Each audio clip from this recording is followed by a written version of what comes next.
Hi guys, I'm Woodcraft Hamster and I thought I'd do another episode today on our double Kuksa carving.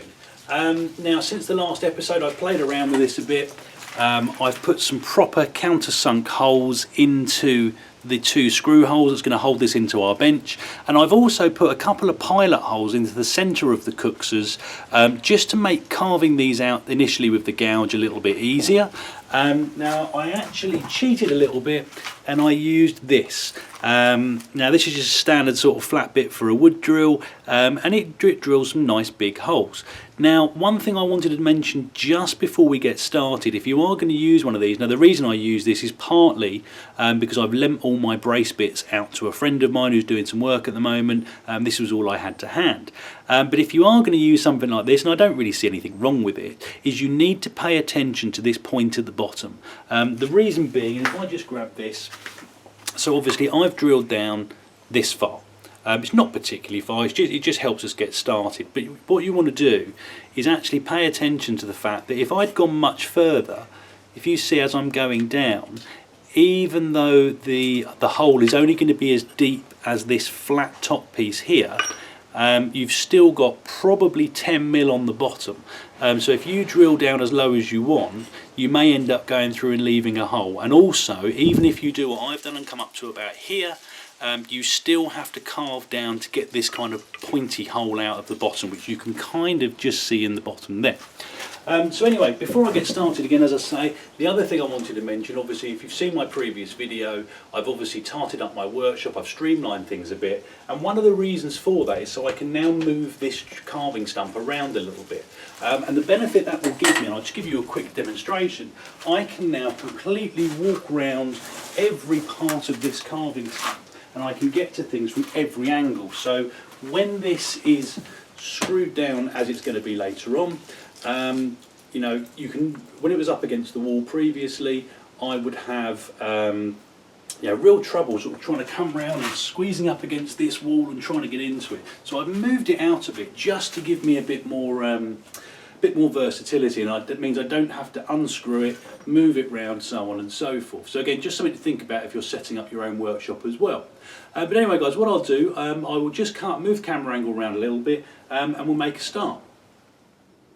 Right then guys, so we're all screwed down and this is going absolutely nowhere, and here is where we're going to start removing some of our stock material from the inside of these Kuksas and developing our bowl. Now the simplest way I've found to do this is with a gouge. This is my little file gouge, number 7, really nice gouge for this kind of work, and that in conjunction with my, hopefully you can see that there, my throw mallet, just gives me something to give a nice sort of positive tap. And all you want to do is just line it up, and I always start, put my teeth back in, I almost always start right at the outer edge of my lines, and basically just start off very shallow. And having this hole in the middle that I mentioned earlier that I've pre-drilled just gives you something to work towards, and it's taken out that centre. It's the centre that normally gets fouled up. Sorry about the planes guys, it's quite a busy day for them today. I've been trying to avoid them, but this little centre piece, because it's removed the innermost part of our bowl, basically what it's allowing me to do is come in, and rather than it all getting gummed up and caught up in the middle, I mean it's not difficult, you can just use your gouge in kind of a sweeping motion like that to sort of cut it out, but this just makes it that little bit easier. So what I'm going to do, I'm going to spend a little bit of time just taking these pieces out, and I'll come back when we're ready to move on.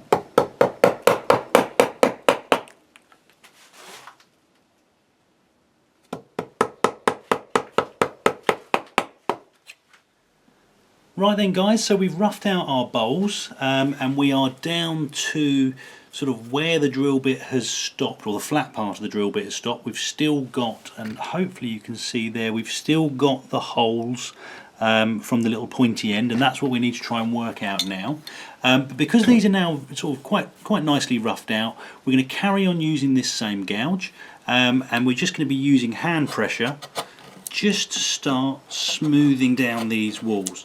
Now you want to take this slowly, don't go putting loads and loads of pressure on, because all you're going to do is slam the corners of your gouge into the wood, creating more tool marks that you need to get out later. So this is quite a gradual process, but really what you're doing is taking off some of these rough edges that the gouge has already made and just generally smoothing this down. Now you will find as you get towards the bottom the gouge will start biting in at the corners. That's fine, we can smooth those down later, but really we're just focusing mostly on the walls at the moment. There's nothing wrong with giving your gouge a little bit of a wiggle side to side as you're taking it down if you get caught up on something, but in an ideal world you kind of want to have just that one sort of fluid sweep sort of along those kind of lines, just to make sure that the walls are nice and smooth. Now you will get some juddering now and again, and that will create more tool marks, and again you can just very carefully and gently take those out. Now be mindful not to try and pass in front of the camera too much here, guys, but generally, as I say, this is what you're doing, just generally bringing it down, and hopefully you can see the comparison between this bowl and this bowl. This one's quite a lot smoother already, and what I think I'll do, I mean it's only taken me about 10 minutes to sort of rough out these two bowls anyway, so what I think I'll do, I'll spend probably another 10 minutes just smoothing these down, and then we'll come back and start taking a look about how we're going to deepen this out. Right, so we have smoothed down the walls and we want to start trying to remove these little sort of guide pinholes from the drill bit. And for that, because I haven't used it on camera yet, I'm going to be using my little dog leg gouge. Now this is quite a nice little tool. I mean, you can do it with a gouge, it just means you end up chewing up the wood a little bit more, and then you need to do a bit more sanding later, which is why I bought this, because I wanted something for small bowl shaped objects like this. And essentially the way this works, if I move around a little bit so you can see, rather like or unlike a traditional gouge where you would normally start up here and you would come downwards and then you'd get caught up around about here with the back of the gouge. Obviously because this has the curve on it, you can start quite low down, you come in at an angle and then you will push down and it will roll inside. Let me do that from another angle just so you can sort of see what I'm doing. So you start down here and the curve of this actually comes along the wall of your bowl. And that's really useful for getting in deep into the centre of the bowl. You know, you can normally always do your edges with a straight gouge. You can also do the middle with a straight gouge, as I say, but it is actually a little bit easier with something like this. So I am just going to start, and again these are very thin shavings, you know, we're not taking large chunks of material out here. I mean, that was the purpose of putting that pilot hole in the first place. It was basically so that I could not have to do quite so much work at this stage. So again I realise I'm putting my hand in the way. Let me come over and do the other one. That'll probably be easier, I won't get in your way then. So again you come in here and you're just taking away these really thin shavings. So it is a bit of a process, it does take time, you can't really do any shortcuts with it. Unless you want to sort of break out the power tools or something like that, but you know, I quite enjoy this part, it's quite relaxing. And what you'll find, especially when you're coming in, so that the grain of my wood is running this way, so if I come down on this side or on this side, it cuts really well, really easily, and it follows across the grain of the wood. If I come down from either of these two sides, so I just keep my camera there, it's fine until you get halfway, and then when you come back up the other side it starts to jam up, and that's because the wood doesn't want to be cut in that way. So really you're kind of doing a half and half from these sides. And what you can also do, there's a little bit of a knot here that's snarling me up, but what you can do is you can kind of come halfway, 3/4 of the way, and then come down from the side that it likes you to cut from.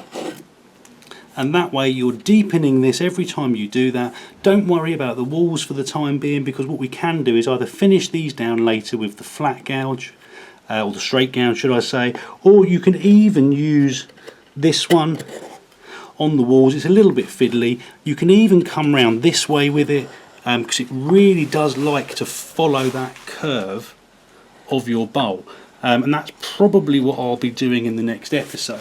So I'm going to spend a little bit more time just bringing these holes down a little bit. Not sure if I'll finish them off completely today, but again, you're just coming in, taking off a small shaving and then moving round slightly. And what you want to do, remember, you must sort of carry on moving round as you're doing this. Don't just keep doing it from one side, because you'll end up getting a low spot here. It's not a problem, it'll still be perfectly functional, but you don't, if you want something sort of at least semi-symmetrical, which is what I'm going for here, you want to keep moving round, keeping everything even.